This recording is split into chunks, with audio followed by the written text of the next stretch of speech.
हर रोज एक नई कहानी देखने के लिए चैनल को सब्सक्राइब करें और बेल आइकन दबाना ना भूलें। सुलोचना अपनी पड़ोस की औरतों को इकट्ठा करके अपने घर के हॉल में बैठी अपने बेटे जयेश की तारीफों के पुल बांध रही थी, जिसे सुनकर उसकी पड़ोस की सभी औरतें दंग थी।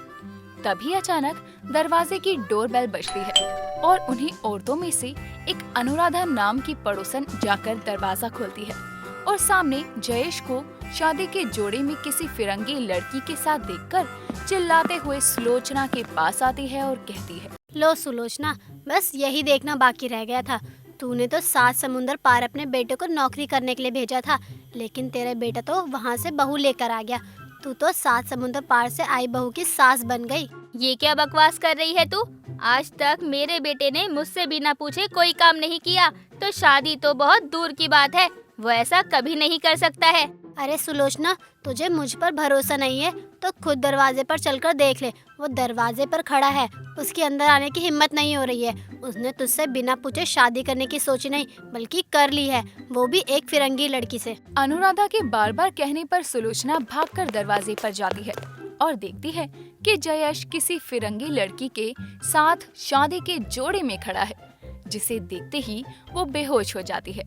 तभी जयेश अपनी माँ को संभालते हुए घर के अंदर लेकर आता है और उसके मुंह पर पानी मारते हुए कहता है, क्या हुआ माँ, आप ठीक तो हैं? आंखें खोलिए माँ, माँ कुछ तो बोलिए ना। तूने बाकी क्या छोड़ा है बोलने के लिए, जो मैं कुछ बोलूं? अरे नालायक, तू वहाँ नौकरी करने गया था या 7 समुंदर से बहू लाने? तूने इसके कपड़े पहनने, इसका रंग ढंग देखा है? वैसे सुलोचना, तुझे तो बहुत खुश होना चाहिए। हमारी तो आज तक पड़ोस से बहू नहीं आ पाई और तेरी 7 समुंदर पार से आई है बहू। और क्या चाहिए तुझे? जरा देख तो, कितनी सुंदर है, लंबी है। कुछ भी हो, तेरी 7 समुंदर पार से आई बहू बहुत अच्छी है। बेटा, पसंद तो तेरी बहुत अच्छी है। वैसे बहू का नाम क्या है? मेरा नाम एमिल है, मैं श्रीलंका से हूँ। अरे वाह, ये तो बोलती भी फिरंगियों की तरह है बिल्कुल। हाय, कितनी मीठी है इसकी आवाज। मन कर रहा है बस सुनती रहूं। हम तो चाहकर भी इसकी तरह नहीं बोल पाएंगे।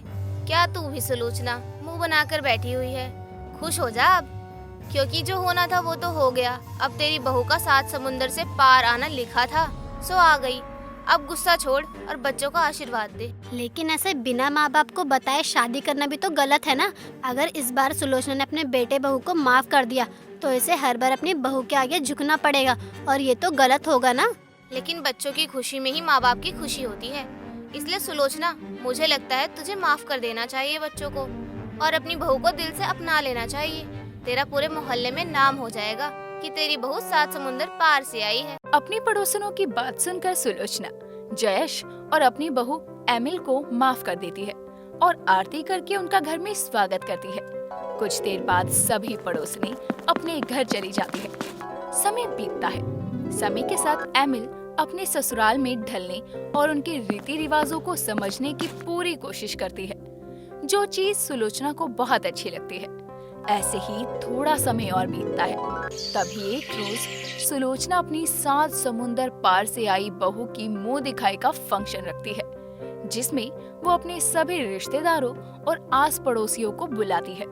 जिसके बाद वो अपनी बहू के कमरे में जाती है और उसे एक साड़ी देते हुए कहती है, बहू, नीचे सारे मेहमान और आस पड़ोस के लोग आ गए हैं। मैंने आज तेरी मुंह दिखाई का फंक्शन रखा है, तो आज तुझे ये साड़ी पहनकर नीचे आना है। जल्दी आ जाइए, दोबारा बोलने ना आना पड़े। माँ जी, लेकिन मुझे तो साड़ी पहननी नहीं आती, फिर मैं साड़ी पहनकर कैसे आऊंगी? अरे बहू, जैसे मैंने तुझे बताया है वैसे ही पहन लियो। उसमें कोई किताब नहीं पढ़ना है। मेरे पास और भी बहुत काम है, वरना मैं पहना देती। तुझे जैसे आए पहन कर आजा। सुलोचना इतना कहकर साड़ी को एमिल के हाथ में रखकर चली जाती है। थोड़ी देर बाद जयेश बाथरूम से बाहर आता है और एमिल को हाथ में साड़ी लिए बेड पर बैठा देखकर कहता है, क्या बात है, आज मेरी माँ की 7 समंदर पार से आई बहू फिरंगी से इंडियन बनने का सोच रही है क्या? साड़ी लेकर बैठी है हाथ में। अगर मेरा मजाक उड़ाना पूरा हो गया हो आपका, तो बताओ ना कि मैं ये साड़ी कैसे पहनूं? मुझे साड़ी पहननी नहीं आती और माँ जी ने कहा है कि मैं साड़ी में ही आऊँ। मैं जैसी हूँ, माँ जी मुझे वैसे ही नहीं अपना सकती क्या?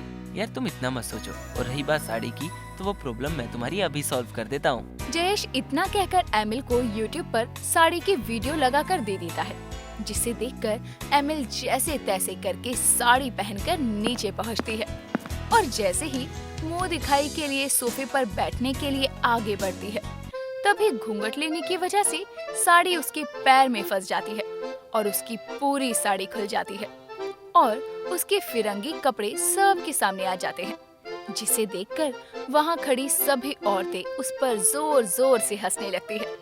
तभी सुलोचना गुस्से में सभी मेहमानों पर चिल्लाते हुए कहती है, आप लोग खुद एक औरत होकर दूसरी औरत पर हंसते हुए आपको शर्म नहीं आती? इसमें हंसने वाली बात क्या है?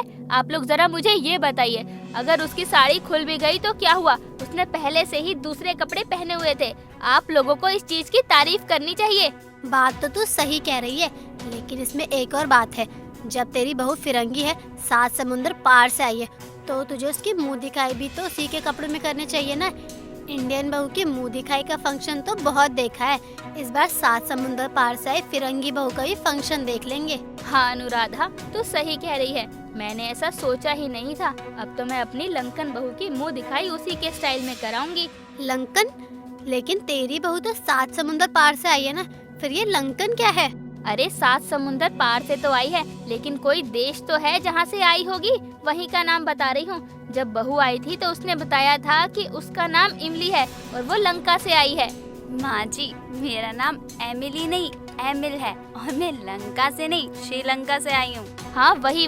अब क्या करूँ, मुझसे नहीं बोला जाता। किसी भी देश से आई हो, है तो मेरी 7 समुंदर पार से आई बहू ही ना मेरे लिए, वही बहुत है। सुलोचना की बात सुनकर वहाँ खड़े सभी लोग हंसने लगते हैं, जिसके बाद सभी लोग मिलकर एमिल की मुंह दिखाई का फंक्शन बहुत अच्छे से करते हैं और थोड़ी देर बाद सभी अपने घर चले जाते हैं। ऐसे ही समय बीतता है। तभी एक रोज सभी हॉल में बैठकर आपस में बातें कर रहे थे कि जयेश की बुआ गुलाबो वहाँ आती है और कहती है, अगर कोई जरूरी बात ना हो रही हो तो क्या मैं तुम लोगों के महफिल में शामिल हो सकती हूँ या नहीं? अरे बुआ, आप आइए ना। आपको अपने घर आने से पहले कब से पूछने की जरूरत पड़ने लगी? वो तो मैं जानती हूँ बेटा, मैं तो बस मजाक कर रही थी। अच्छा, तो ये है तेरी बीवी? ये तो सच में बहुत सुंदर है। बहू किसकी है दीदी? और वैसे भी ये यहाँ कोई आसपास की नहीं है, बल्कि 7 समुंदर पार से आई बहू है। और आपको पता है इसका नाम क्या है और ये कौन से देश से आई है? अब मुझे कैसे पता होगा भाभी, जब आपको इतना कुछ बता ही दिया है तो ये भी आप ही बता दो। दीदी, मेरी बहू का नाम एमिली है और ये लंका से आई है, 7 समुंदर पार करके। माँ जी, इमली नहीं एमिल और लंका नहीं श्रीलंका से आई हूँ मैं। हाँ वही। अब क्या करूँ, जब मुझे बोलना नहीं आता है तो तू मेरा ही मजाक उड़ाएगी बहू। नहीं माँ जी, मैं तो बस आपको समझा रही थी। बाकी आपको जो बोलना है बोल सकती हैं। आप इमली बोले या एमिल, लंका बोले या श्रीलंका, रहूंगी तो मैं आपकी बहू ही ना। एमिल की बात सुनकर सुलोचना और बाकी घर वाले सभी जोर जोर से हंसते हुए आपस में बातें करने लगते हैं। इस तरह से 7 समुंदर पार से आई एमिल अपने इंडियन परिवार में ऐसे ही घुल मिल जाती है जैसे मानो यहीं की हो। वहीं दूसरी तरफ सुलोचना भी अपनी 7 समुंदर पार से आई बहू को पाकर बहुत खुश थी और पूरे मोहल्ले में उसका गुणगान करते नहीं थकती थी। दोस्तों, अगर आपको ये कहानी पसंद आई तो इसे लाइक करें, शेयर करें और कमेंट करके बताएं कि कहानी में आपको सबसे अच्छा क्या लगा।